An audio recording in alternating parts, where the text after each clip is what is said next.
दोस्तों मुंबई के वानखेड़े में खेले गए आईसीसी वनडे वर्ल्ड कप 2023 के 23वें महामुकाबले में बांग्लादेश के खिलाफ खेलते हुए साउथ अफ्रीका के बल्लेबाजों के बाद गेंदबाजों का आया सैलाब। जहां दोस्तों पहले बल्लेबाजी करते हुए साउथ अफ्रीका के बल्लेबाजों ने चौके छक्कों की झड़ी के साथ बांग्लादेशी गेंदबाजों का जम के काटा चालान, जहां पर अफ्रीका के बल्लेबाज डीकॉक, मरकराम और क्लासेन ने आतिशी बल्लेबाजी की और दोस्तों अंतिम के ओवरों में आकर मिलर ने चौके छक्कों की झड़ी लगा दी। लेकिन दोस्तों इसके बाद लक्ष्य का बचाव करते हुए अफ्रीका के गेंदबाजों के सामने पूरी तरह से घुटने टेकते दिखाई दिए बांग्लादेशी बल्लेबाज और एक के बाद एक सस्ते में आउट होते हुए सरेंडर करते हुए ताश के पत्तों की तरह ढहते हुए चले गए। बांग्लादेश की टीम पर आई कयामत और अफ्रीका ने दिखा दी उन्हें उनकी असली औकात। नमस्कार दोस्तों, स्वागत है आपके अपने खूबसूरत से क्रिकेट चैनल क्रिक अबोबो में। दोस्तों इस वीडियो में हम आपको हाल ही में अफ्रीका और बांग्लादेश के बीच खेले गए मुंबई के वानखेड़े स्टेडियम में वर्ल्ड कप 2023 के 23वें महामुकाबले की पूरी रोमांचक हाईलाइट आपको बताने वाले हैं। लेकिन दोस्तों वीडियो में आगे बढ़ने से पहले आपको क्या लगता है इस बार वनडे वर्ल्ड कप 2023 की ट्रॉफी में कौन सी टीम चैंपियन बन पाएगी?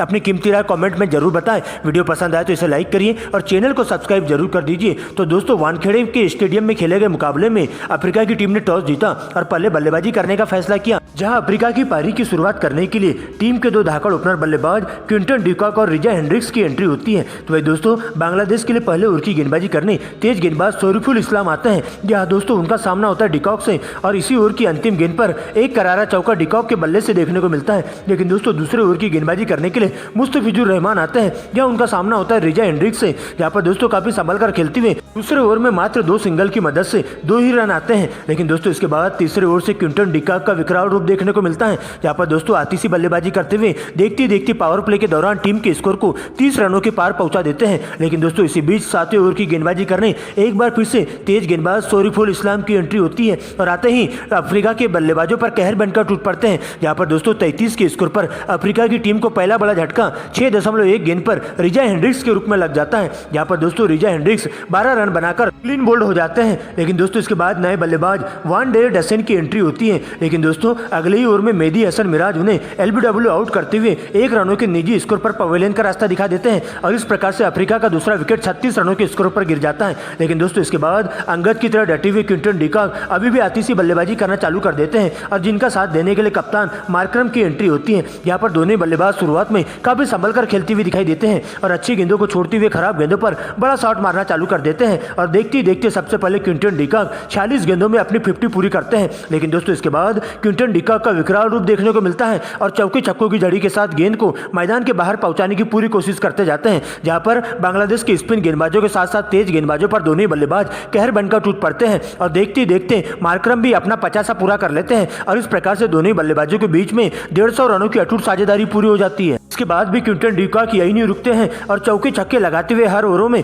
सबसे पहले अपना शतक पूरा कर लेते हैं। लेकिन दोस्तों इसके बाद अफ्रीका की टीम को तीसरा बड़ा झटका मार्करम के रूप में लगता है। जहां पर दोस्तों मार्करम 69 गेंदों में 60 रन बनाकर साकिब की गेंद पर लिटन दास के हाथों कैच आउट करवा लिए जाते हैं। लेकिन दोस्तों डीकॉक का बल्ला अभी भी चलते रहता है और उनका साथ देने के लिए विकेटकीपर बल्लेबाज क्लासेन की एंट्री होती है। जहां पर दोस्तों डीकॉक के साथ मिलकर दोनों बल्लेबाज धुआंधार अंदाज में बल्लेबाजी करते देखे जाते हैं और चौके कम और छक्के ज्यादा लगाना चालू कर देते हैं और अंतिम के ओवरों में तो दोस्तों दोनों बल्लेबाजों के द्वारा चौके छक्कों की झड़ी देखने को मिलती है। जहां पर बांग्लादेश के गेंदबाज विकेट के लिए पूरी तरह से तरस जाते हैं। लेकिन इसी बीच 46वें ओवर की पहली गेंद पर 309 के स्कोर पर अफ्रीका की टीम को चौथा झटका डीकॉक के रूप में लग जाता है। जहां दोस्तों डीकॉक के बल्ले से 174 रनों की आतिशी पारी देखने को मिलती है। जहां उनके बल्ले से 15 चौके तो वही 7 गगनचुंबी छक्के देखने को मिलते हैं। लेकिन दोस्तों अब मिलर की एंट्री होती है और क्लासेन के साथ मिलकर अंतिम के ओवरों में चौके छक्कों की झड़ी लगाते हुए टीम के स्कोर को 350 के पार पहुंचा देते हैं और इस प्रकार से क्लासेन 90 रन पर आउट हो जाते हैं। लेकिन दोस्तों मिलर का बल्ला यही नहीं रुकता है और अंतिम के ओवरों में तूफानी अंदाज में बल्लेबाजी करते हुए टीम के स्कोर को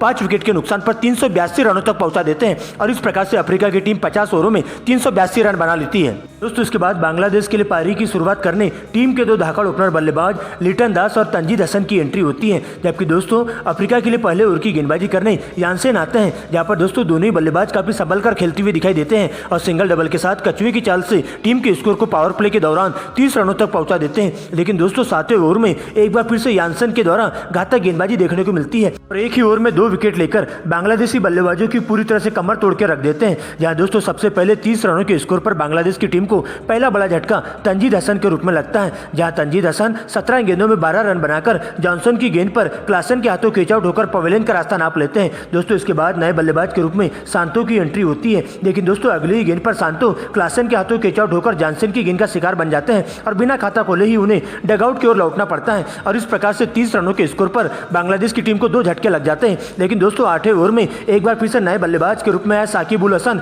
1 रनों के स्कोर पर क्लासन के हाथों कैच आउट होकर विलियम्स का शिकार बनते हैं और इस प्रकार से 7.2 ओवरों में बांग्लादेश की टीम अपने 3 बहुमूल्य विकेट 31 रनों पर गंवा देती है। लेकिन दोस्तों लिटन दास अभी भी अंगद की तरह डटे हुए रहते हैं, लेकिन दोस्तों अब उनका साथ देने के लिए बांग्लादेश के विकेट कीपर बल्लेबाज मुस्तफिकुर रहीम की एंट्री होती है, जहां लिटन दास के साथ मिलकर कछुए की चाल के साथ सिंगल डबल के साथ टीम के स्कोर को आगे बढ़ाने का काम करते हैं। लेकिन दोस्तों 12वें ओवर की 5वीं गेंद पर मुस्तफिकुर रहीम के रूप में बांग्लादेश की टीम को 42 के स्कोर पर चौथा बड़ा झटका लग जाता है, जहां दोस्तों एक बार फिर से मुस्तफिकुर रहीम मात्र 8 रनों के स्कोर पर कोरजे की गेंद का शिकार हो जाते हैं। तो वही दोस्तों इसके बाद लिटन दास भी 22 रनों के निजी स्कोर पर रबाडा की गेंद पर एलबीडब्ल्यू आउट हो जाते हैं और इस प्रकार से 58 के स्कोर पर ही बांग्लादेश की टीम अपने आधे विकेट गंवा देती है। यहां से बांग्लादेश की टीम पूरी तरह से बैकफुट पर आ जाती है और एक के बाद एक बांग्लादेश के बल्लेबाज अफ्रीका के गेंदबाजों के सामने घुटने टेकते हुए दिखाई देते हैं और पूरी तरह से दिक्कत में आ जाती है। लेकिन दोस्तों इसके बाद संकट मोचन का रूप लेते हुए मोहम्मदुल्लाह की एंट्री होती है, जहां दूसरे छोर से नए बल्लेबाज के रूप में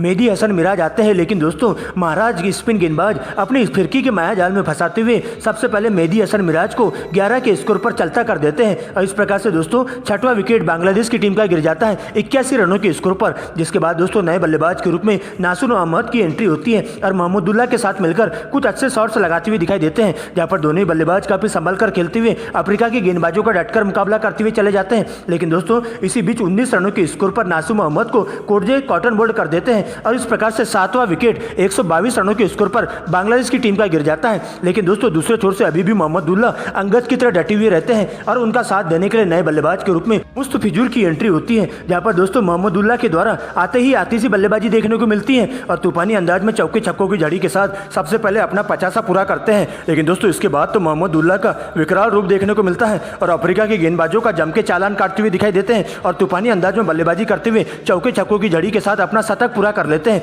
लेकिन दोस्तों इसी बीच 46 ओवर की चौथी गेंद पर 227 के स्कोर पर बांग्लादेश की टीम को 9वां झटका मोहम्मदुल्लाह के रूप में लगता है, जहां दोस्तों मोहम्मदुल्लाह 111 रन बनाकर आउट हो जाते हैं और उनके बल्ले से 11 चौके तो वही 4 गगनचुंबी छक्के देखने को मिलते हैं और इसके बाद दोस्तों 233 के स्कोर पर बांग्लादेश की टीम को 10वां झटका लग जाता है और इस तरह बांग्लादेश की टीम 233 रनों पर ऑल आउट हो जाती है और साउथ अफ्रीका की टीम इस मुकाबले को 149 रनों से जीत हासिल कर लेती है।